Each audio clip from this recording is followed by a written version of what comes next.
Hey everybody! Hi friends! Welcome back to our weekly recap video. Yay! This is a much anticipated Q&A video. Yes. We've been putting this one off. We have. We have a lot of questions to answer. Yeah, we're excited to be talking to you on Thursday and sticking to our Thursday episode schedule. You're holding us accountable. Yeah, nice. Thank you. We see your messages and your comments asking when and where we're going to drop our newest video. Mm-hmm. It's always going to be on our YouTube channel. I wish I could say always on Thursdays, but more times than not, every Thursday. Yes. If not Thursday, like Friday morning. Yeah, sometimes. We're trying for Thursdays. Yeah, we're very new at holding ourselves accountable to this routine. Yeah. Sometimes we do more than one video a week. True. But yeah, so today was shot day. Yay! Was this my 6th or 7th? I think it's 7th because you said 6th the other day, but I don't know. Okay, then this was my 7th shot. Yay! Yay! So that's fun, and so we celebrate with a little recap video. Yeah. We have all of our questions screenshotted. So many of you sent questions. Times.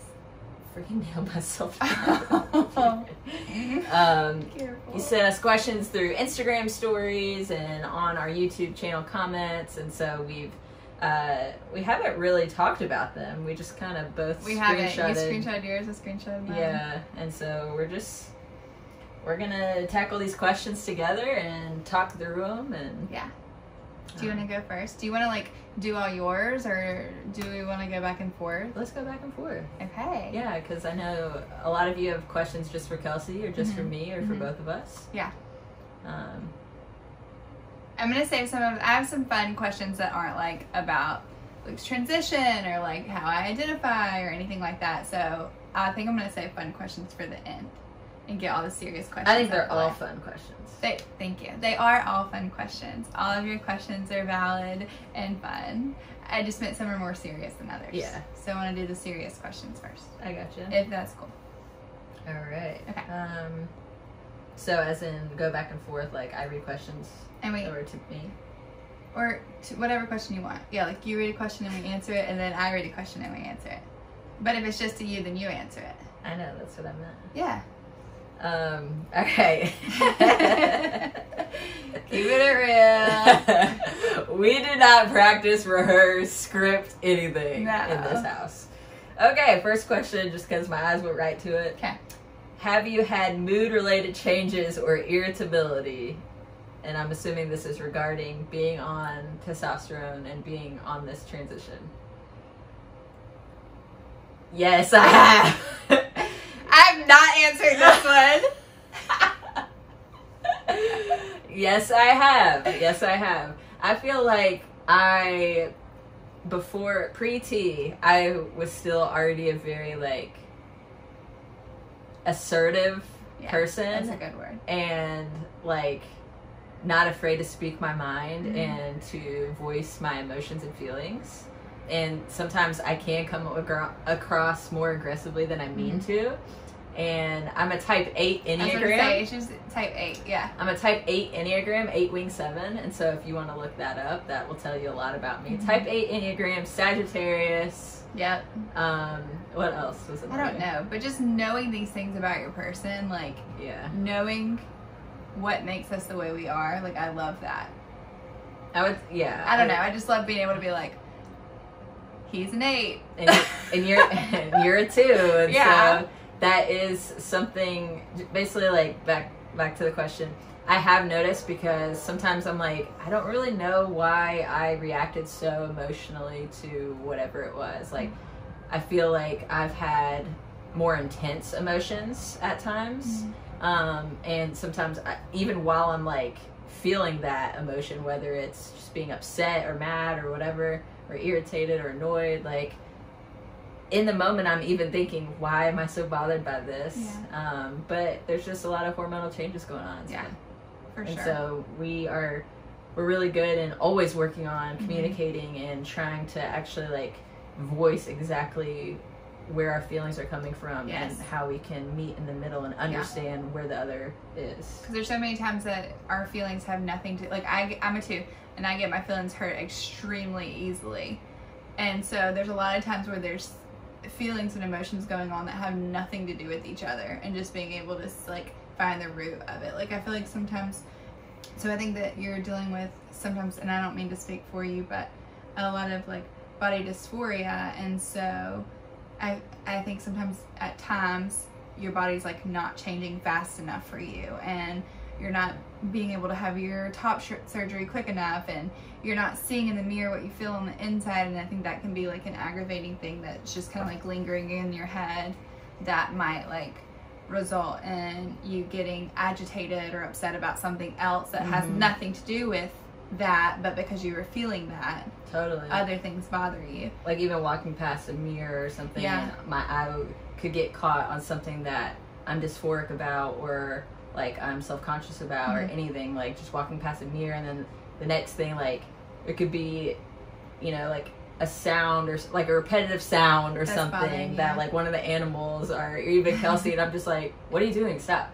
Like, yeah, I don't know, and I don't even know that those things are happening. Or like when I am thinking about something, so I have like anxiety and like obsessive compulsive thoughts, and so a lot of times if I'm like zoned out and staring at something, or you can tell that I'm in a mood, if you're already kind of in your own mood, it's like my mood can make you in a worse mood.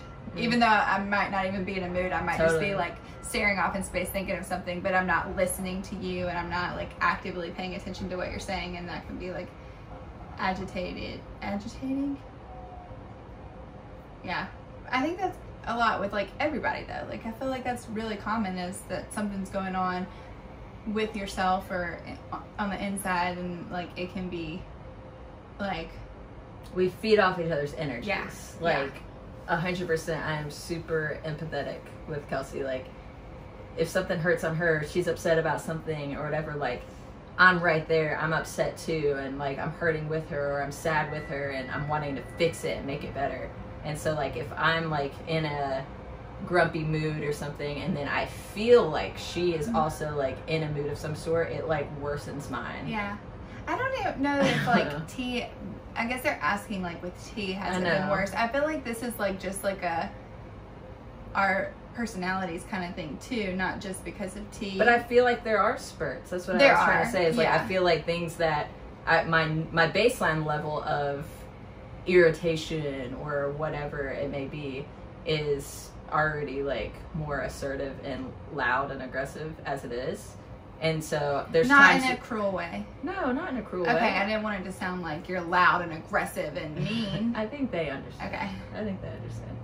I'm just like, I'm a louder person and just like, whatever, type 8, and I don't know. We've already talked about this. But I feel like there have been times where my emotion level is like more intense, like all of a sudden, and then that like makes my heart race faster, and I'm like, whoa, like I'm feeling very intensely and strongly right now, like I need to get some fresh air for a second. There have been maybe like 5 to 10 times in the last 7 weeks, I would say, that I felt like that. Wouldn't you say? I would say 2, but I don't know what you're feeling. Yeah, that's true. It's not always like necessarily me and you talking about it, but it's like, whoa, like I feel like my emotions are controlling me right now, kind of thing. But it's not a lot, and I'm very in tune with how I'm feeling, and like always working on trying to figure out what is the root cause of this feeling, kind of thing. But yeah. Okay. That's a long one. One question. Let's see. How did Luke come up with his name? Wow, this is fun. Yeah. So first of all, it's really fun, like, to think about me choosing my name. I feel like this was a process that like changed every day. It did. There was a few times that you said a different name, and we would like try it out for a day. But then, go back to the very beginning. Okay, so at first I started asking you, like, if you had a boy's name, like if we were to change your name, if you could pick a name, what would it be? And for a while you would say, I don't know, I've never thought about it. And so I say, okay. And then one night after we got back from Christmas, we had driven across the country, and we were back home, and we were laying in bed, and I again said, if you could change your name to a boy's name, what do you think it would be? And you were like, well, I already know. I've picked it out. And I was like, what? When? Why did you tell me? Why didn't we have this discussion together? What do you mean you already picked it out? But it wasn't Luke at the time. It wasn't Luke yet. It was a different one, and I liked it, and we tried it for like a day or so, and then we thought of another one, and we tried that one, and I thought that was going to be it. And then you were like, that's not the one. And so then we were laying in bed, and you said... So I went back to name one. Yeah. For a while, too. But then you kept saying something's not right. It's not, I don't think it's it. And then again, we were laying in bed, and you said... Well, we both had our notes out on our phone. Yeah. And so we were making a list of first names and middle names, and then like saying them all together with my last name, and just seeing how everything was going to sound, and just trying to feel what I feel when I hear it, and like practicing using these names around the house and stuff like that. And so then... Yeah. Go ahead. So then you said, I think it's Luke. And I was like, Luke, I think it's Luke too. Luke was on my first name list and my middle name list. It was the only name that was on both. Yeah. Is there any person why? Like any reasoning? I don't think anything's embarrassing. It's not.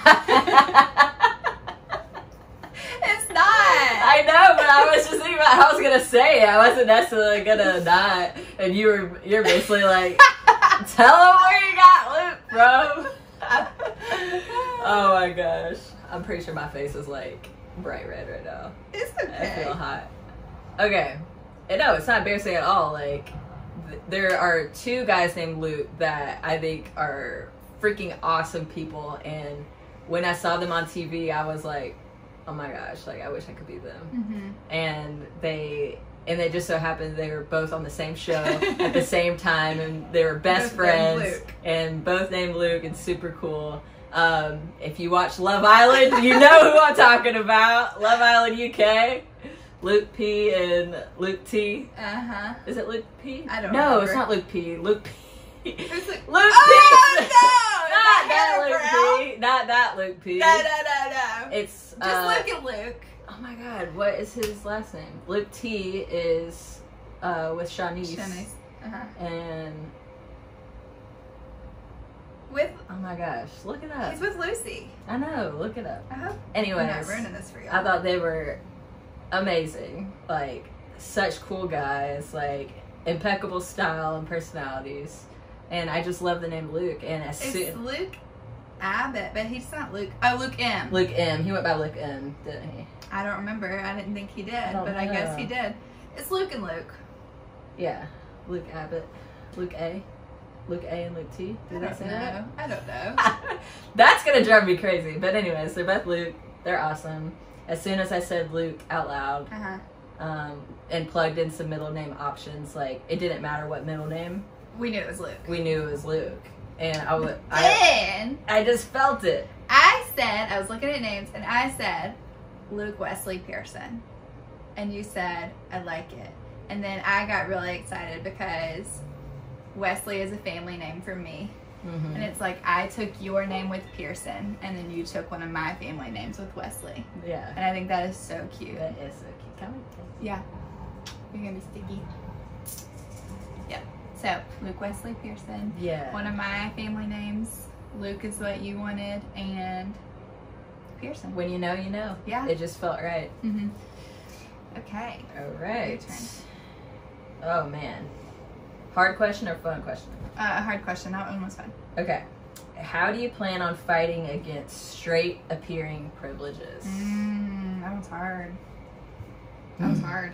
Yeah. I think that is something that we are working through. I think individually right now, we haven't really talked about it together because, you know, we both get questions just, you know, like Kelsey gets asked how she identifies and all that kind of stuff in relation to my coming out as a trans man. And I think this is just such a hard question because it's kind of going to be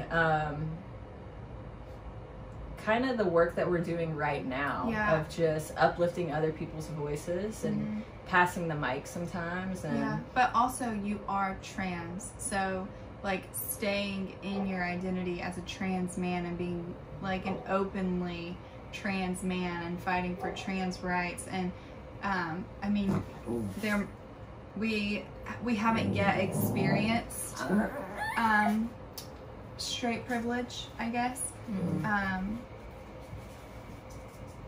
But yeah, being visible. But we know that it can happen, and being open about it, talking about it on here, like any experiences like that we might encounter.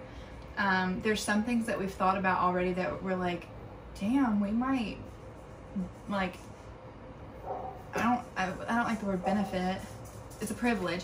It's the fact that when you presented as female, when we have children, you are going to have to legally adopt our children, even though we're legally married. Oh, this is another question. Oh, it is? So even though we're legally married as what was a same-sex couple, Luke would have to go to court, hire an attorney, whatever the process is to adopt our children. However, we don't know if now that Luke has legally changed his name to Luke and his sex to male, if we have to do that anymore. And that is just crazy that, like, this was a process we were planning for having to do of you adopting our children to versus now not having to, just because we're not a same-sex couple. Oh, I don't know. So I think being aware of these privileges, being outspoken about these privileges, continuing to fight for LGBTQIA plus rights. I don't mean to answer for you. I'm just thinking out loud. Like, just for me, it's just being able to be visible, because so many can't be visibly trans, and it's so important to have that representation for the younger generation, especially since the trans youth are being so targeted right now. Like, to have that representation of older generations, like, living out and visibly and everything. So I think just maintaining that identifier that I'm so proud to be trans.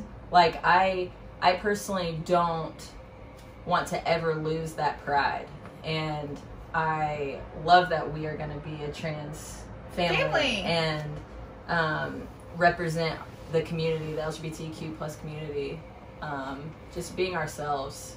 And that just goes with, like, showing up for our community and being proud and doing what we can when, you know, tough situations arise where we're like, whoa, like, are we passing as a straight couple right now? Like, how are we benefiting from this? I don't know. I feel like it's going to be something that, like you said, we haven't necessarily had straight privilege yet, but I'm sure the time will come. And then just speaking out against it too, of like, well, why are we getting this? Like, why are we benefiting from this when this isn't something that we are the LGBTQ plus community, yet we don't look it, so we're gonna get these privileges? Like, that's not okay. So I feel like being able to, when we recognize it, calling it out. Yeah. You know? Yeah. All right. Good on that one? Yeah. Okay. How does Kelsey identify?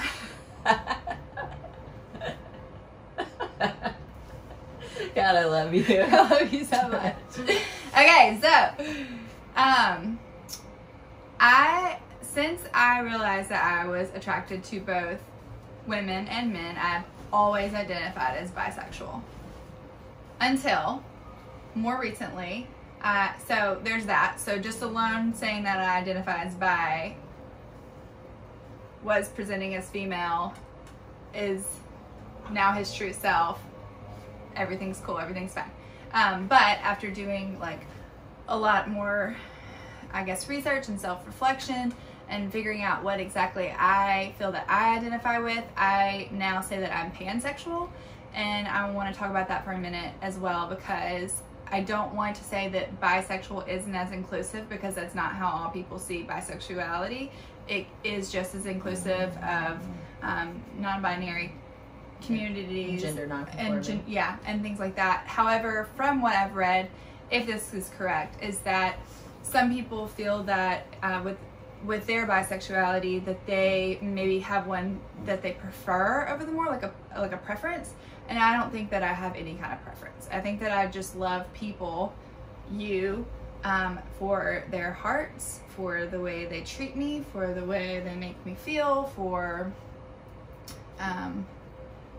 does it like just who you does are. it feel more fluid to you than to identify as bisexual? Like, does pan feel more fluid for you and your sexuality?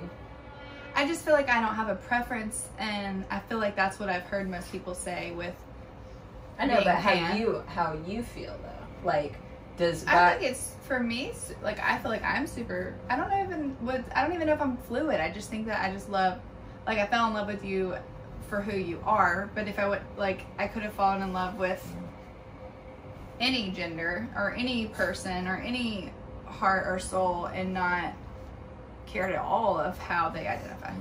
I know, but then would that mean that you identified as pansexual before I transitioned? Yeah. I think I've always been pan. Okay. I just didn't know anyone who's pan. I didn't know anything about pan. I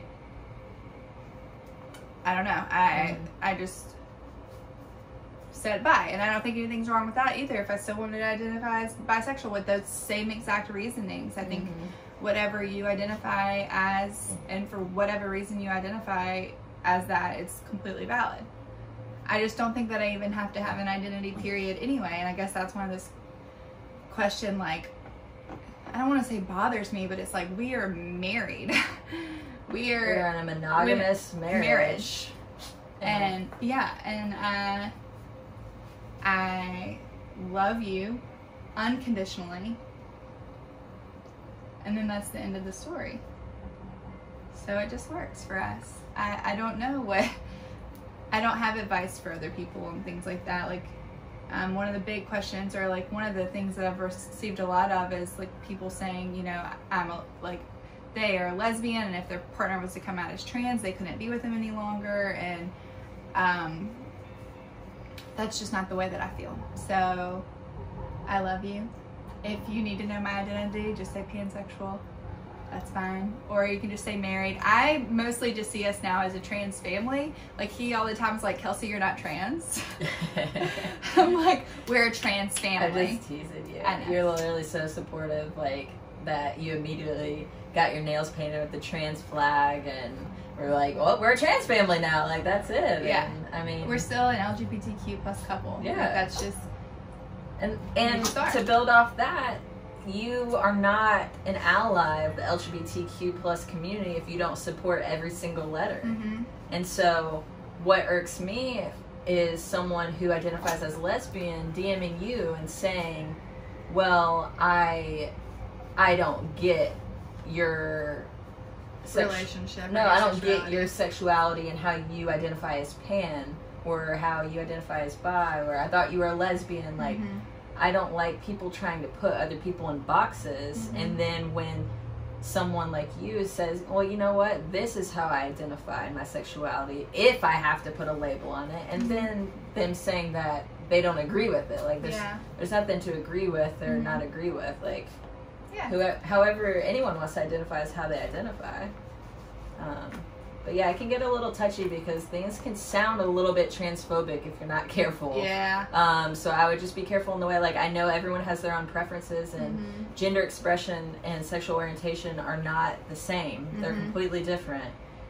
So just be respectful with your questions, especially to a trans couple during transition and just forever. But yeah. That's all I'm really going to say about that. Yeah.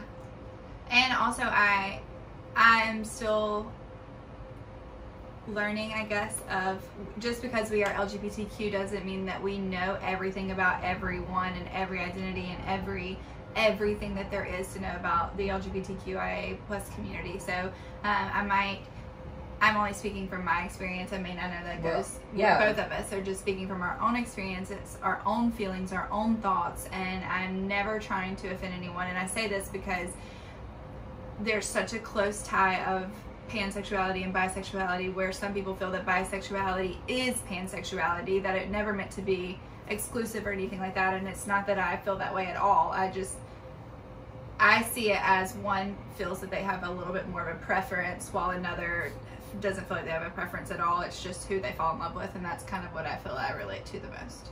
I feel like language has evolved, and the prefix bi means two, and so like to say that it is inclusive is great. I love that. We're just talking about pure definition and verbiage, and so that's why pan, which the prefix pan I think means like surrounding, all, and so like that is a more inclusive word. Right, but I think that a lot of people in the bi community feel that pansexual should have never been invented in the first place, because bisexuality wasn't trying to exclude anyone.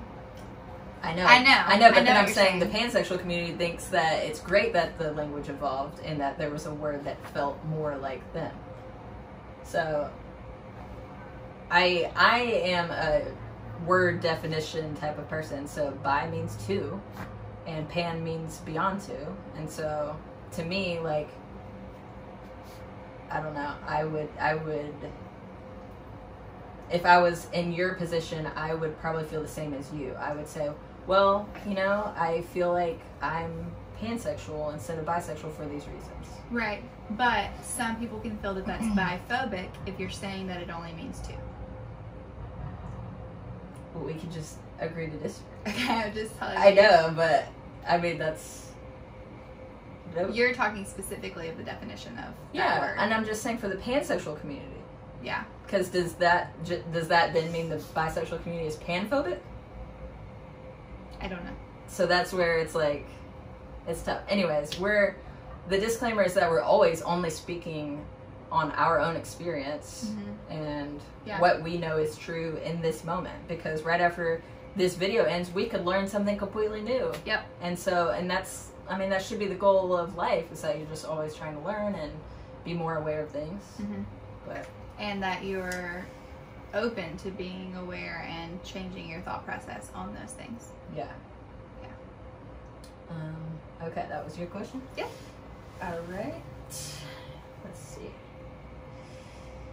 Do you guys plan on redoing your wedding photo shoot entirely? I got that too. You did? Yeah.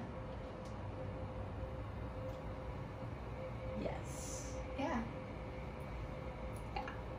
TBD. TBD on that one. All right. Short answer, yes. I'll go on to another one. Okay. Let's see.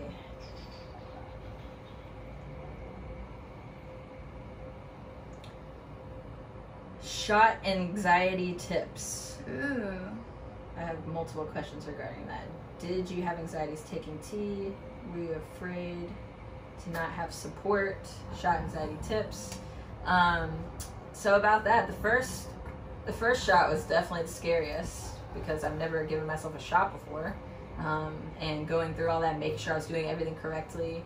I'm thankful for tutorial videos.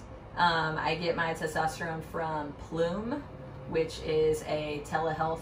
I always stumble on how I would describe it. It's like a telehealth community in healthcare, and it was founded by trans healthcare providers, and over 50% of the healthcare providers are in the LGBTQ plus community. They're amazing, inclusive, and provide gender affirming care without all of the hassles of waiting on doctor's visits and all of that. They'll even provide medical letters of support. But basically I had a phone call to meet a nurse practitioner and talked about my goals and all of that, and 24 hours later I had my testosterone prescription at Walgreens. Yeah. So it's amazing for access to it. They provided all kinds of tutorial videos for how to administer my shots. I chose to do injections, but they also have gel. Do you remember what else? Do they have a patch? I don't know. Gel? I think gel, maybe? I don't know. I don't know. I feel like at least 2 other methods of administering your gender affirming hormone, but I chose the injection just because I feel like it's the most researched, the most common way to administer. And I feel like either the gel or the patch too was you had to be super careful not to get it anywhere else or something. I don't know. It seemed a little bit more Yeah, like if we were trying to have a baby and she accidentally rubbed against my shoulder where I put the gel and it wasn't like fully absorbed or anything, like it could absorb into her. And maybe that isn't the case, but I feel like that's what we saw, is that it just seemed a little bit trickier for us. It is, and for some people, like maybe you're scared of needles or anything, that's a great option for you. And I mean, obviously there's a little bit of natural fear of needles for me, but mainly I just didn't want to have to worry about if we're trying to get pregnant and somehow accidentally getting gel on you or something. So I chose that, and watching the tutorial videos and having someone there with me helped a lot, just to remind me to breathe and count to 3. I talked you through the whole entire thing. Which... Yeah. Yeah. In our previous videos, you'll see, you can watch through those. But honestly, it's just being methodical for me. Like, I lay everything out. I know the steps that I'm going to take. I just take my time and I breathe, and it's kind of like my routine. And I know that my nervousness and anxiety about giving myself a shot is far outweighed by the happiness that it brings me afterwards. And I know it's only a moment of the nervousness and anxiety, and then right after I feel great. Yeah. So I think that's my tips, is just have a routine and make sure you're breathing. Yeah. Jam out to some music if you want to. For me, I want to be like super focused, but whatever works for you. Yeah. So I have 2 questions that kind of relate, and the first one was,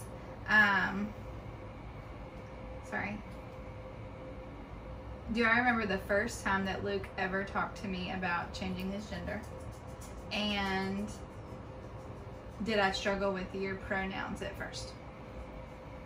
So, do you remember, like, the first time that you talked to me about gender and how that kind of went, and did I struggle with your pronouns? So on my birthday, is that the first time you remember? Yes. Okay, so on my birthday, December 8th, 2020, I just kind of word vomited to Kelsey just to get it out of my head, and told her that I thought I was non-binary. And she immediately just had tears of happiness in her eyes and said, okay, and gave me a hug and a kiss. And she basically was like, okay, do you want to talk about this more? Like, what are you thinking? What are you feeling? Like, just leaving the door open for communication.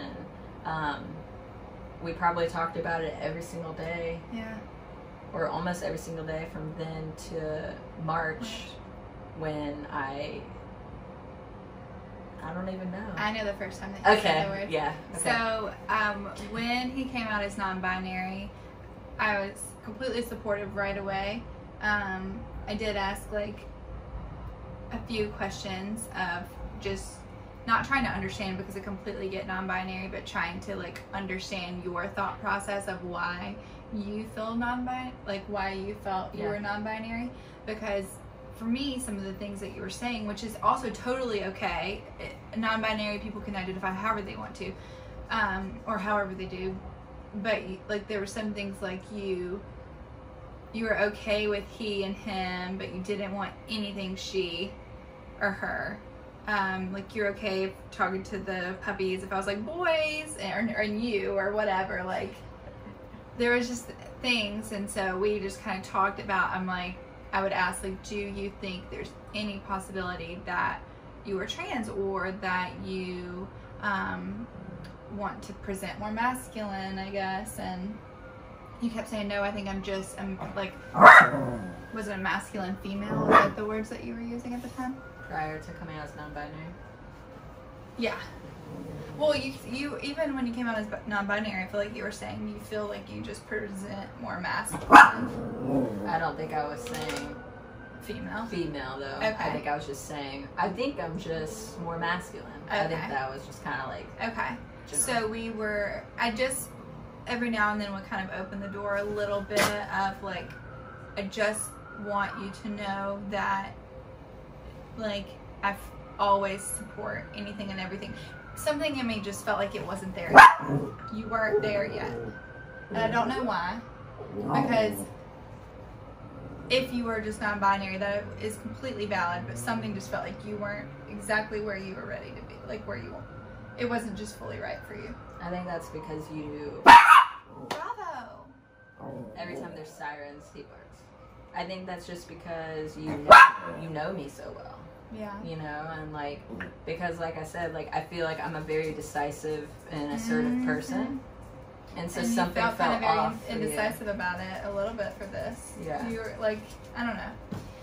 But then, so I kind of opened that door a few times, and then you started talking about wanting to microdose testosterone.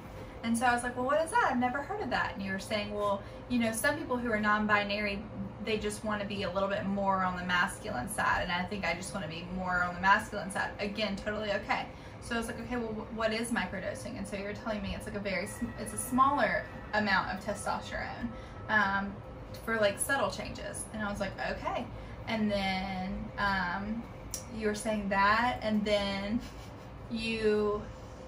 I don't know, I was at Powell's bookstore one day and I saw a book called Transmission, and I picked it up. Amazing book. I picked it up and I was there by myself. I started crying in the middle of Powell's, and something felt like, you need to buy this for Luke. And so I bought it, and you were at the hair salon at the barbershop.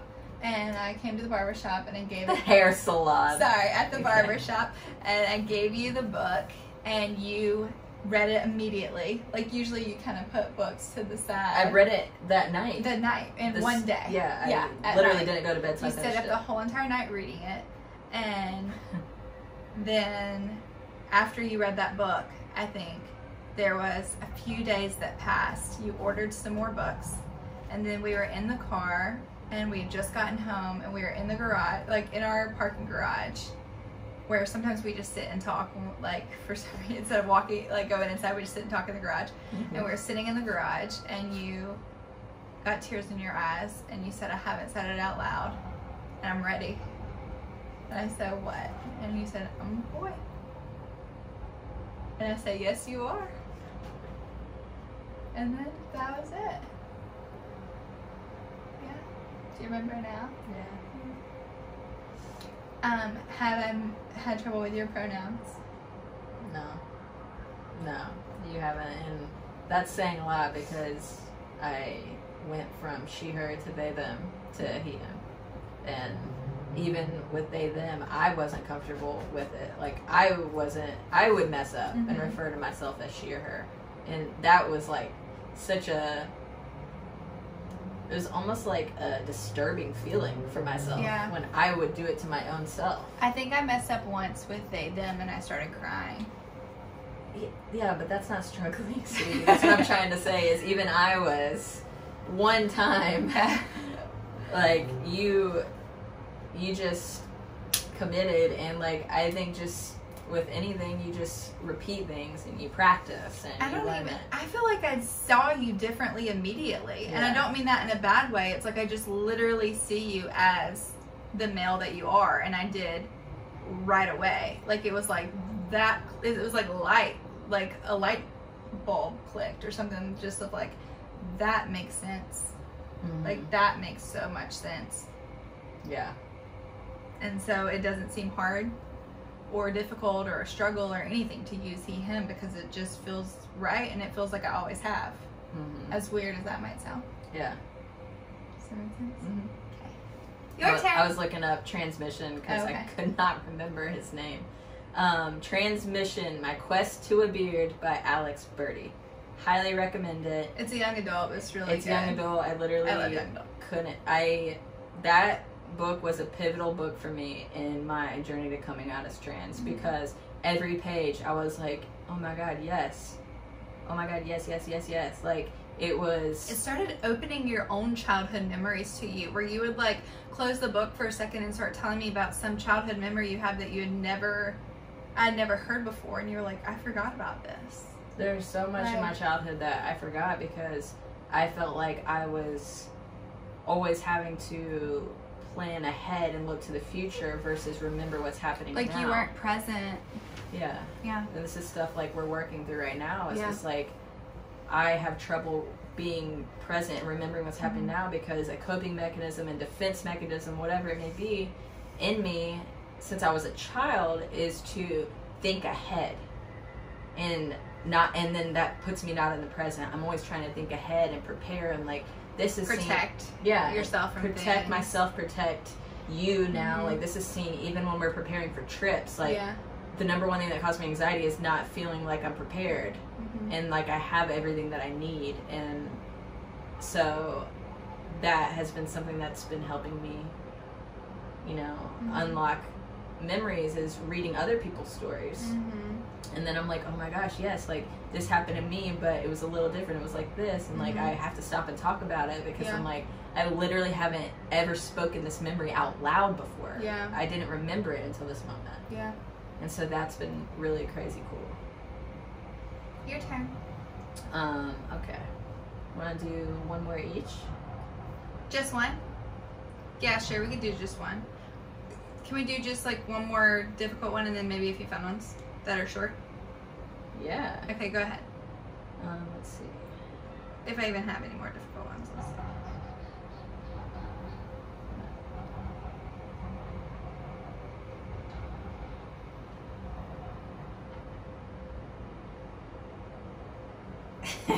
There's so many, it's so there hard really to choose. Is. Here's a fast one. What binder do you use? What brand? It's a brand called GC2B,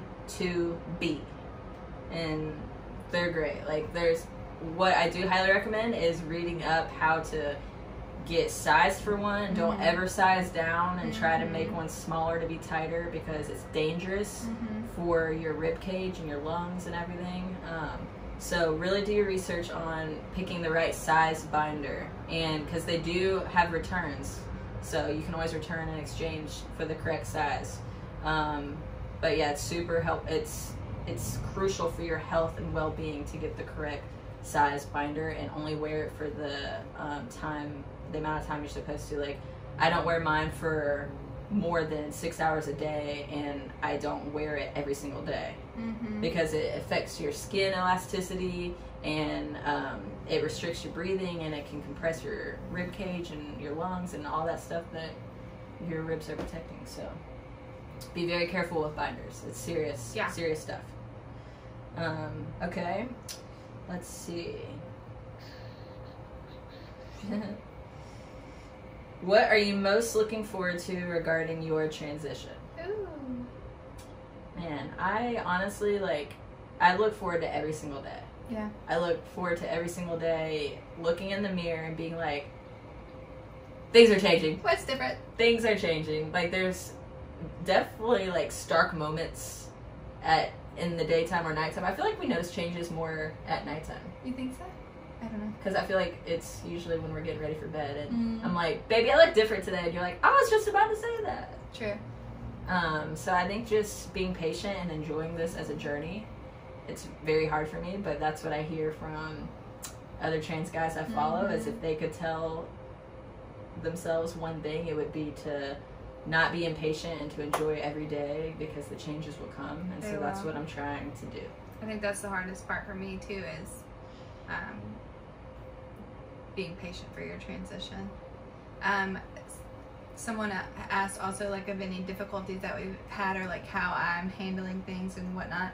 And I think one of the only things is I feel like I'm super emotional for you and super protective. For instance, one of my biggest struggles is the bathroom situation. When we went to IKEA the other day, I immediately started crying, 0 to 100 crying, because I didn't see that they had a family bathroom. I just saw women's and men's, and I panicked in a split second of, I don't know if I'm ready for you to go into a man's bathroom yet, because I'm scared. Is that okay? I mean, this isn't a question that we were asked, but I think this is something important to talk about. / I don't want you to go in a female's bathroom, because that feels so wrong to make you do. It's just upsetting. But IKEA had a family bathroom, but it's just I'm nervous about the bathroom situation. But yeah, I won't be forever. I'm nervous. And I can't say that I won't be forever. I guess that's I shouldn't just say that either. Yeah. I mean, I've told Kelsey, like, will you tell me when I need to be using the men's bathroom? Because right now, you know, we're not going a lot of places. And the places that we are going have had either a unisex bathroom or like a family bathroom, like a single door that you can lock. And so it hasn't been an issue yet. I know. I'm just like all in my head thinking of all things. Like I almost like want to reach out to people and ask questions. Like I feel like you should like. It's probably TMI. It's not TMI. I just want you to like be practicing because I feel like it's not easy to use the packer. Is it a pee packer? Stand to pee. Stand to pee. STP device.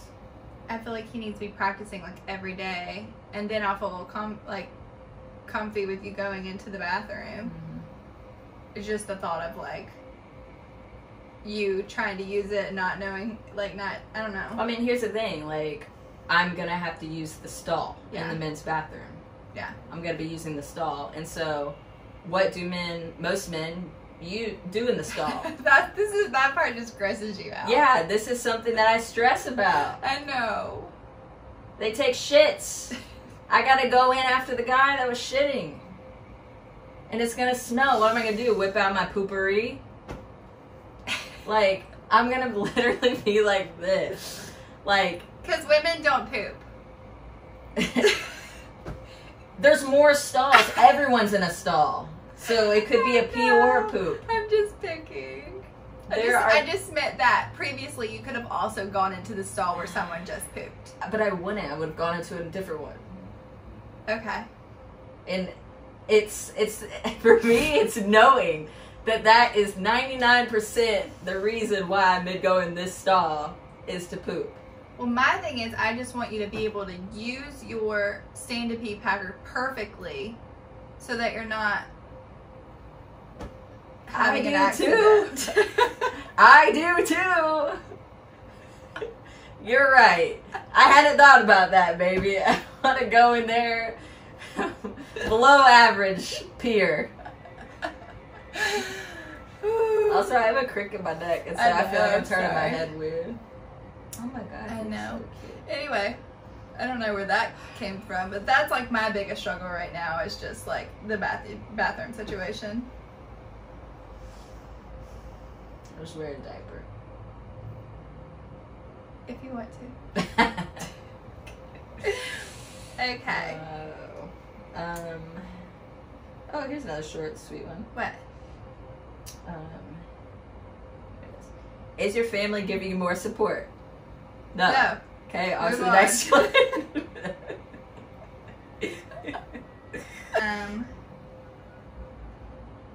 Our favorite book from this year. I think we both have a favorite book from the books that we read this year. So I think it's the same. You want to say it at the same time? It's the favoriteest book that we've read this year. Okay. Is favoriteest a word? Sure. Favoriteest book we've read this year. Are you ready? You're going to say the whole title? Yes. Okay. 1, 2, 3. The Seven Husbands of Evelyn Hugo. Yes, it's so good. Were you totally just going to say Evelyn Hugo?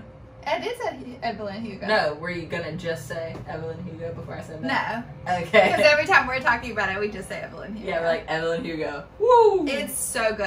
I read it first and I was like, you absolutely have to read this book. Yeah, that was the most animated you've ever read a book. I Like, know. Shutting it, slamming it down, like, woo! Yeah. But then also, woo. Yep.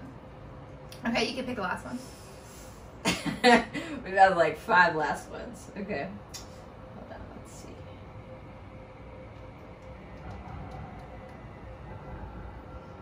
Did you have fear holding you back from coming out as trans? If so, how did you overcome? I had so much fear. And most of the fear was during the time that I was waiting for my family to receive my letter. Because in my mind, my anxiety was talking me out of it, saying, no, you're not trans, like, you just need to text them and tell them not to open that letter, and, like, what are you doing, like, what are you saying, what are you thinking, like, this is wrong, this is wrong, this is wrong, like, my anxiety, I've never had an anxiety attack like I was having it. It was kind of prolonged over days at a time. Like, it wasn't like I just sat here and crashed. It was just like all day I felt like my mind was doing this and trying to talk me out of it, out of coming out and being who I am. And it wasn't until like I saw that my letter had delivered that I felt this immense sense of relief. It was like the waiting to me was causing me anxiety and was scaring me. And I, like, as soon as I knew that they had it, I just looked at Kelsey and I was like, okay, like, we're ready now. Like, we know that everyone who needs to know is gonna know, and it's time for me to embrace this journey. And like, if it's just me and you forever, just me and you and our family that we're gonna start, then, you know, that's okay, because we just want people that are gonna support and be happy. And I also feel like, though, that you like could have known a lot sooner and like accepted it a lot sooner if you would have like had support and representation. And I think it's so sad that like 29 years of your life was spent that way. Like, it's like, I think what upsets me the most about my family's response is that I had this hope that like all of my feelings and everything were going to be justified by their memories of me as a kid that I already told you I can't really remember. And so like I was kind of looking forward to like, well, you know, when you were 6 and blah blah blah, or like whatever, you would do this, and now it makes sense. Yeah, like I was hoping for something like that, and I haven't gotten that. I don't know if I ever will. And I think that you're right, like it's a lot of coping and grieving of those years of my life. And it's intimidating to know that I'm turning 30 this year and my life is just beginning in so many ways. It's so exciting too, though. Yeah. I know that you don't regret any of your life, like, where your experiences or anything. It's just, for me, like, the fact that that even has to be a question, because it is so true for so many people that they're too afraid to come out as trans when that's just who they are. Like, it's been scientifically proven that your brain correlates the same as any other male's brain. Like, you are trans, you were created trans, you were born trans. Like, why, like, I'm tired of living in a society where anyone has to be afraid of who they are for anything, for the color of their skin, for their sexuality, for their gender. It's just exhausting. I can't wait for the day that those aren't the questions that we have to answer. And I think that's why it's so important to me to be open about this journey and to be visible. And because if I had been born when social media was around and like you could have access to all this representation and find people that look like you and feel like you and talk like you and have these feelings and all of that, if I had had that, who knows how my life would have turned. I mean, like, and honestly, like, the number one reason I don't regret anything is because it would have changed my path to you. If anything had changed, it would have changed my path to you. And so, like, I literally, that is why I don't regret it, because you are the best thing that's ever happened to me.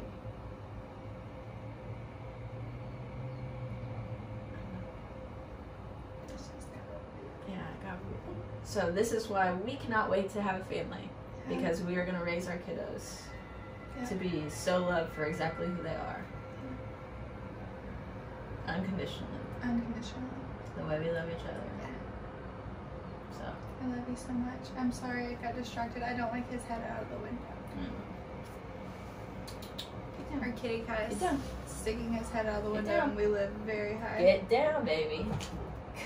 Did you see him stick his leg out there to hold himself? He said, sure, I'll put my head back in. All right, so. I love you. I love you. Should we do more Q&As? Yeah, I know. We have so many questions I didn't get to, but I feel like that was a good jump into them. Yeah. Yeah. All right, well, we will see you again right here next Thursday. Bye, friends. Bye.